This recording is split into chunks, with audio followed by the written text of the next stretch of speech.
पे नहीं, पानी पे चलेगी गाड़ी, सेल फोन के बिना चलेगी लाइफ हमारी। खा लो जितना केक, नहीं बढ़ेगा वेट, एक दिन मर्द भी प्रेग्नेंट होएगा, होएगा होएगा जी होएगा, आने वाले सालों में सब होएगा। हाँ, आने वाले सालों में सब होएगा।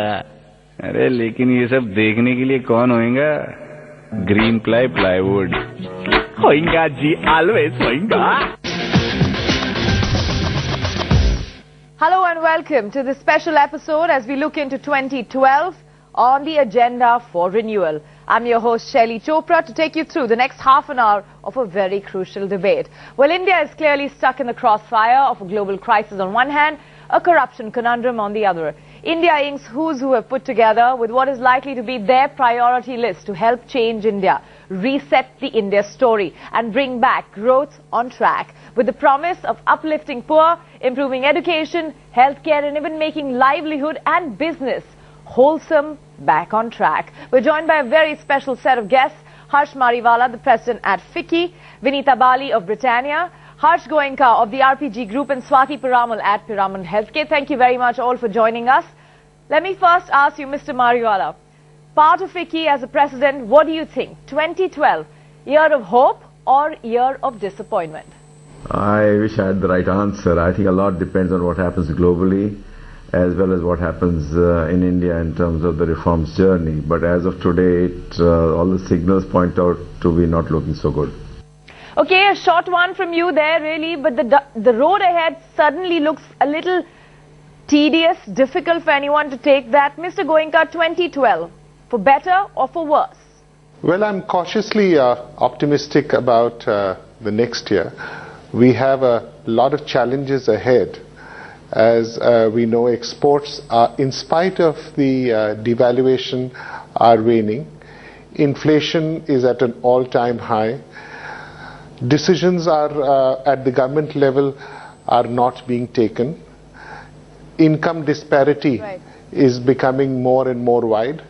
So there are fundamental issues which are facing the Indian economy. Ms. Piramal, I mean, these fundamental issues seem to be a very part of the grain that the Indian economy has been, from going from a developing to a supposedly developed economy. Would you say really this is the cusp of change? If we do it now, it's all right. If we don't, we have almost missed the bus. I think the news is not that good as you've been seeing in the media every day. But what is strong, I think, are the fundamentals of the Indian people, that they will buy and sell goods. So we have a very strong internal market, FMCG, OTC, these are doing quite well. So it's the heavy industries which are facing all the big problems. And I see really, unless we get our manufacturing right and unless our policy is right, 2012 will be worse than 2011.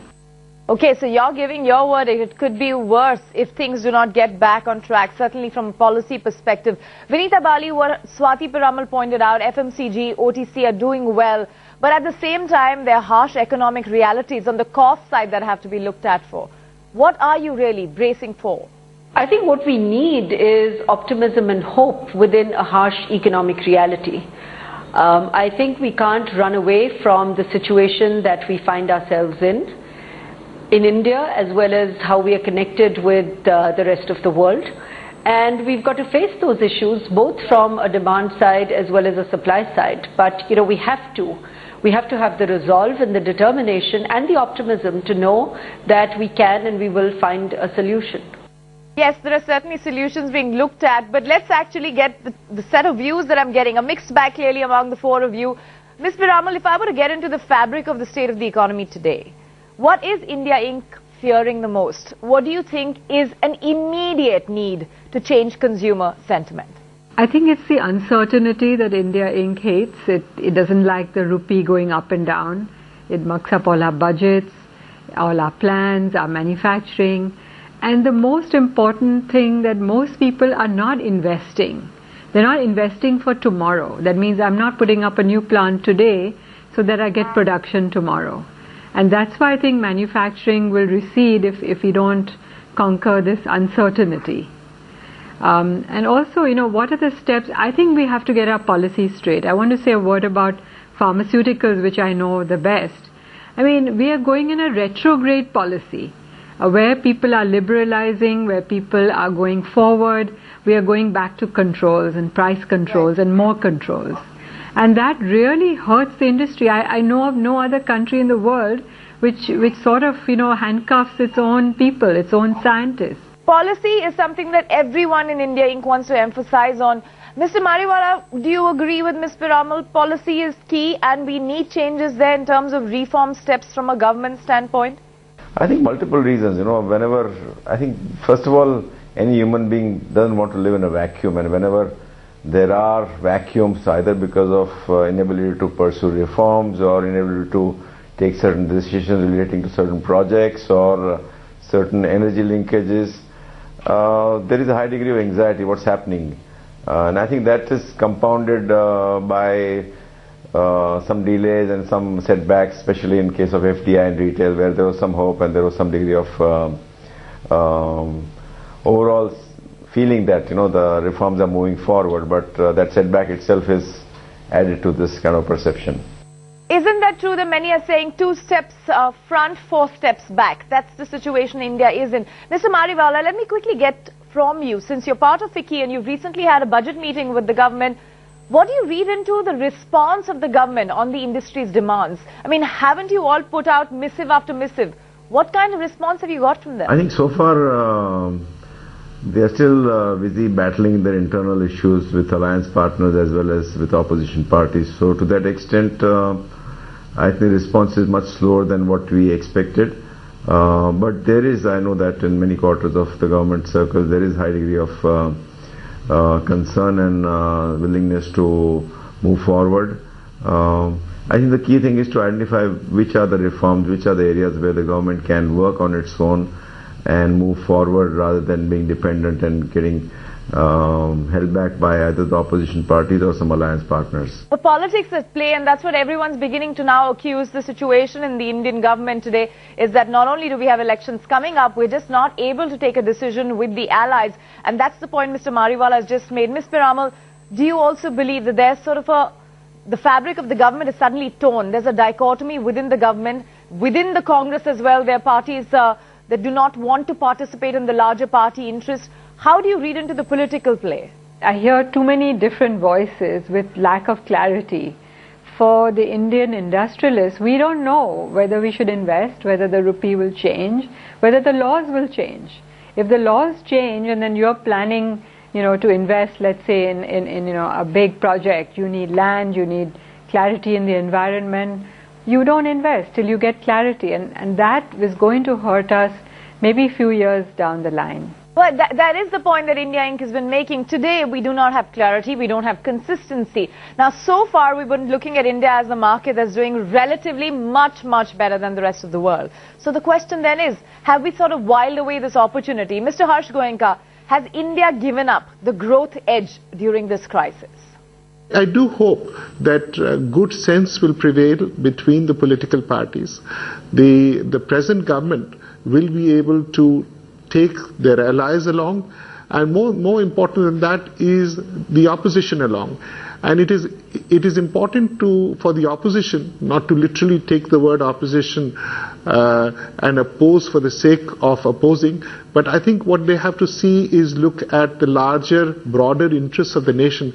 This is the time when we need to become much more bigger in stature and look at the needs of the nation rather than just partisan interests. Well, Mr. Goenka, you just say good sense will prevail. At least that's your hope. But how much time is India Inc. willing to give the government? I mean, after these many years of, demanding the 6 years of the second term of the UPA, how much time are you willing to give the government? India Incorporated doesn't have an option but to keep on waiting and doing its own thing. Luckily, we are dependent on the government, but not as dependent as we earlier were. But the interest rates, which have increased by nearly 3.5–4% in the last several months, need to come down, and I'm sure somehow or the other, that with inflation coming down to more manageable levels at 7 to 8% by March 2012, the government will bring down interest rates, and hopefully with that there will be a greater boost towards industrial investment and production. Where everyone's mostly talking in if this happens, we hope that will happen too.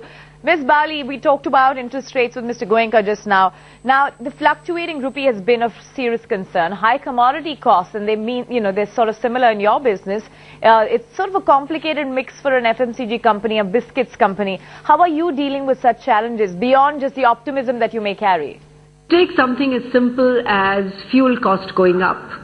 That has impacted everybody. A few people have been impacted by the interest rates and therefore the cost of EMI, etc. going up. So what all of that has done is challenged people's disposable income, and we're seeing some interesting shifts. So for example, as price of vegetables has gone up more than the price of milk, people are making choices literally between saying, I'll just have paneer instead of paneer palak. We are seeing people make choices in terms of postponing their decisions to buy white goods. So there is a recalibration, if you like, of how people are spending the money that they have. And I think the stimulus in India, given that we've got such a large captive consumption, has to be looked at both from the demand side as well as the supply side. We are failing over there, and India Inc. is finally putting its words on track, on the record, and that is critical because it's important for the dialogue to begin, which means everyone should be transparent in this. Ladies and gentlemen, please do hang out with us right now. We will be back in a few seconds from now. This is a very special show that our viewers are watching, a big debate, the agenda for renewal. After all, 2012 is the year we can look forward to, given that 2011 has been a year of scams, of slowdown and policy paralysis. Come back. We're back in a few seconds. This show is brought to you by Ford. Feel the difference. Samsung Galaxy Note. Kotak Mahindra Bank. When I wanted to take a life insurance policy, I visited the LIC website. It's so user-friendly. You can choose a policy, make a premium payment, and do a lot more. Why go anywhere else?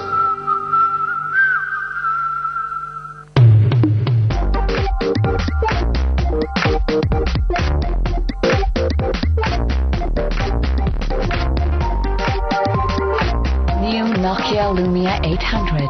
The amazing every day.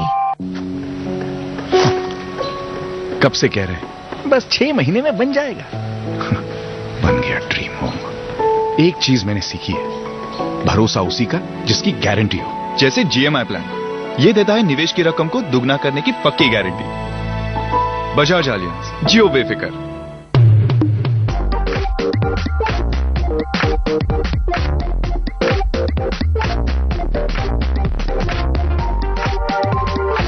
New Nokia Lumia 800. The amazing every day. Welcome back. You're with me, Shelly Chopra, on the agenda for renewal. Some big debates lie ahead of us, and we're hoping some of these debates will end up delivering. Now the big question, are Indian billionaires truly looking out of India? Is the status quo in the country forcing them to sit out of financial capitals across the world, do their business and reach their global ambitions from there? My very special panel continues to be with me, Swati Piramal, Vinita Bali, Harsh Goenka and Harsh Mariwala. Thank you, ladies and gentlemen, for staying through that break. Swati Piramal, to you. You've been sitting on a $2 billion cash kitty at the Piramal House. Is India Inc. starting to look a little more outside the country for both optimism and opportunity? I think so. In a way, I think because of the economic slowdown in the West, actually, it's a good time to pick up new companies and new markets and look at different technologies because they are available at a fair price. And so I think many companies will start to do that. They'll really look all over the world and see which economy is the most efficient and really try and invest there. Economies are efficient when your own is not delivering the goods. Mr. Mariwala, would you agree with that? Good opportunity in crisis to look outside India, especially when India is not giving you too much hope? I think ultimately it depends on what is the current business you have, which is in India, which can be exploited outside India. And I don't think there is one answer, but maybe this kind of logjam can spur some other industrial houses to look outside a little more aggressively, because what is likely to happen